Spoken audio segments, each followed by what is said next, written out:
kuchinaya, kuchipisa, kuchitonhora. Ramba uri panzvimbo imwechete yomusangano uchivimbika. Zvina kumira mushe mugango remutemo renyika yeZimbabwe, Mnangagwa draw the line inside the ZANU-PF growing 2030 attention as Chiwenga can be resist. Kusangana kwatinoita pano pa YouTube channel yenyu yeMagaba News pane kuigira news dzinenge dzichiitika munyika yedu yeZimbabwe, tichiti kana pane vatsva ndiwo mukana wekusangana nepolitical analysis dzatinenge taisa pano pa YouTube channel yenyu yeMagaba News. Zuva ranhasi tauya takabata nhau iri kutendera munyika yedu yeZimbabwe inova ari mashoko akataurwa navaMnangagwa apo vari pamusangano wanga ukaungana maZANU-PF Central Committee member uko kugweru kwavari kuita semina iri kunzi strategic seminar iri kuungana vachitaura maererano nezvemubato reZANU-PF kuma Central Committee member. So nawi kumusangano uyu veruzhinji vakaona uri musangano waionekwa uri wekuenda unotaura nhau dze2030 kunzwisisana panhau yevision 2030 yavo yavari kuda kupusha.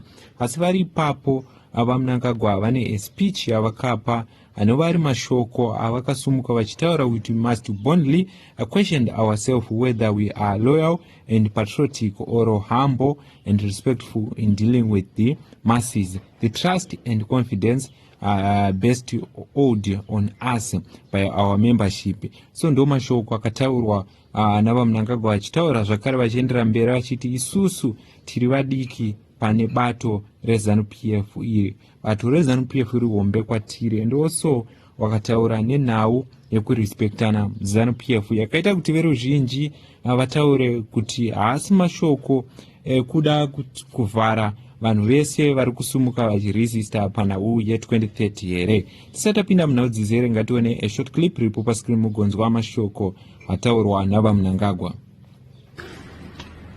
We must boldly question ourselves whether we are loyal and patriotic or humble and respectful in dealing with the masses.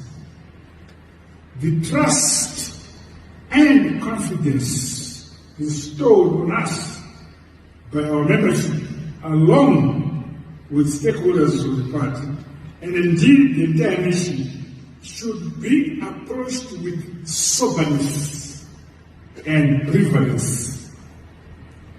The party is bigger than all of us Central Committee members here.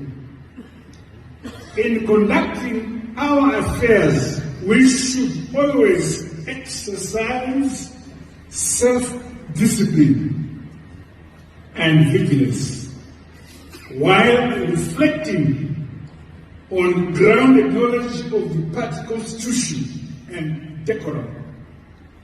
Mazvinzwira vaMnangagwa vachitaura mashoko pamusangano waiitwa kugweru westrategic seminar for Central Committee members only. President Emerson Mnangagwa has delivered a firm and carefully worded message to members of the Central Committee at a time when internal division within the ruling party have become increasingly visible. Speaking in a tone that stressed unity, loyalty, and discipline, the president urged that party leaders are to reflect deeply on their conduct and commitment to the organization. His remark come against the backdrop of ongoing debate around the controversial 2030 agenda, which has reportedly exposed a fatal line within the ruling party ZANU-PF, including resistance from functions linked to Vice President Constantino Chiwenga. Other senior figures, Mnangagwa emphasized that leadership within the party must always be grounded in humility and respect for the masses. He reminded officials that the trust placed in them by party members and national stakeholders is not a personal entitled but a responsibility that must be handled with sobriety and relevant. At the heart of his statement was a clear reminder that the party's constitution, discipline, and collective values must take precedence over individual ambitions by declaring that the party is bigger than us, than all of us. Mnangagwa reinforced the long-standing ZANU-PF principle that personal interest should never override institutional authority or unity. President Emerson Mnangagwa did not name individual or function. Political observers interpret his words as a warning to those openly or quietly resisting the 2030 succession discourse. The emphasis on self-discipline, vigilance, and constitutional knowledge appears aimed at discouraging internal dissent from escalating into open confrontation. Importantly, the message also served as a reassurance to the party's growing support by highlighting patriotism, respect for the masses, and loyalty to party structures. Mnangagwa positioned himself as a custodian of order at a time when uncertain would weaken public confidence in the ruling party. As ZANU-PF navigate a sensitivity period ahead of the future electoral and leadership transition, this statement underscores the president's intention to maintain control through institutional discipline rather than public conflicts.